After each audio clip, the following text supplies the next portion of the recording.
Hi everyone, welcome to Bite Size Med, where we talk about quick, bite-sized concepts in basic medical sciences for study and rapid review. This video is on how the lungs regulate acid-base balance. Just a quick recap. There are three regulatory systems of acid-base balance: buffers, the lungs, and the kidneys. The Henderson-Hasselbach equation gives a pH of the solution. That's pH equals pK plus the log of the concentration of base over acid. If there's an increase in the hydrogen ion concentration, the pH reduces, and there's acidosis. If there's a lower hydrogen ion concentration, the pH rises, and that's alkalosis.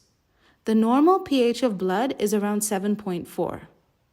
The most important buffer pair is the bicarb carbon dioxide pair.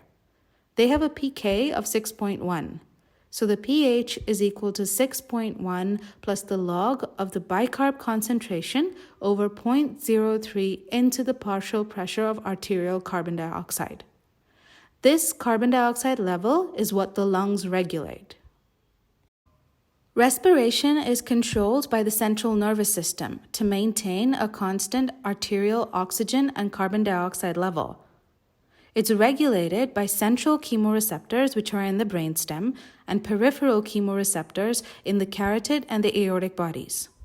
The central chemoreceptors respond to changes in the hydrogen ion concentration in the CSF, and the peripheral receptors to changes in the partial pressure of arterial oxygen levels, also the hydrogen ion concentration and the pH of blood.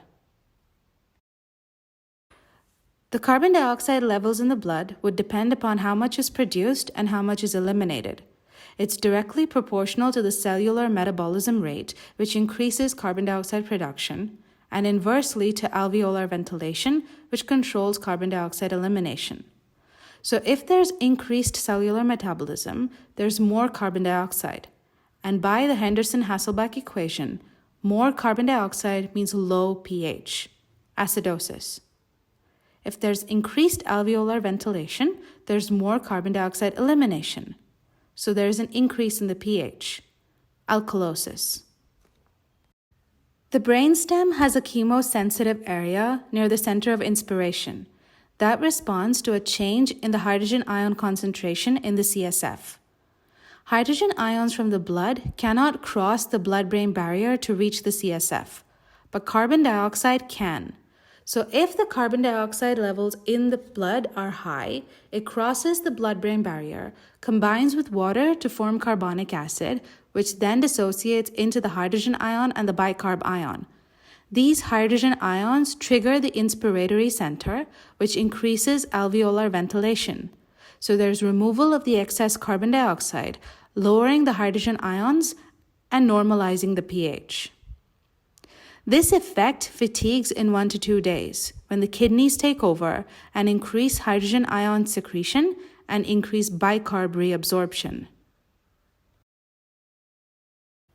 So the equation tells us everything we need to know. pH equals pK plus log of the concentration of bicarb over 0.03 into the partial pressure of arterial carbon dioxide. If the PaCO2 is high, the pH will lower, so the kidneys compensate by increasing bicarb. That increases the pH towards normal. If the PaCO2 is low, the pH will be high, and the kidneys compensate by lowering bicarb, so the pH reduces towards normal. There are 4 primary acid-base disturbances, 2 respiratory and 2 metabolic. So that's metabolic acidosis and alkalosis, and respiratory acidosis and alkalosis. If the primary change increasing the pH is a fall in the partial pressure of carbon dioxide, that is respiratory alkalosis. While if the pH falls from a rise in partial pressure of carbon dioxide, that is respiratory acidosis. The change in pH from anything other than a change in the PaCO2 is metabolic. Respiratory acidosis is caused by hypoventilation. So there's reduced ventilation, meaning there's carbon dioxide retention. so the PaCO2 rises. And by the equation, the pH will fall. So the kidneys compensate by increasing bicarb. There's new bicarb formation and there's increased hydrogen ion excretion. And that is metabolic compensation for respiratory acidosis. Respiratory alkalosis can be caused by hyperventilation. When there's excess ventilation, there's more carbon dioxide washout. So the PaCO2 will reduce. And by the equation, the pH will increase. So the kidneys compensate by lowering bicarb. So there's reduced synthesis and reabsorption of new bicarbonate and reduced hydrogen ion excretion. And that is metabolic compensation for respiratory alkalosis. Changes in pH of blood are detected by the peripheral chemoreceptors in the carotid bodies. If the pH is low from metabolic acidosis, it stimulates these receptors, which stimulates the centers of inspiration, increasing ventilation. So there's more carbon dioxide washout. And that is respiratory compensation for metabolic acidosis. Similarly, in metabolic alkalosis, when the pH is high, they reduce ventilation, so it retains carbon dioxide and lowers the pH towards normal. And that is respiratory compensation for metabolic alkalosis.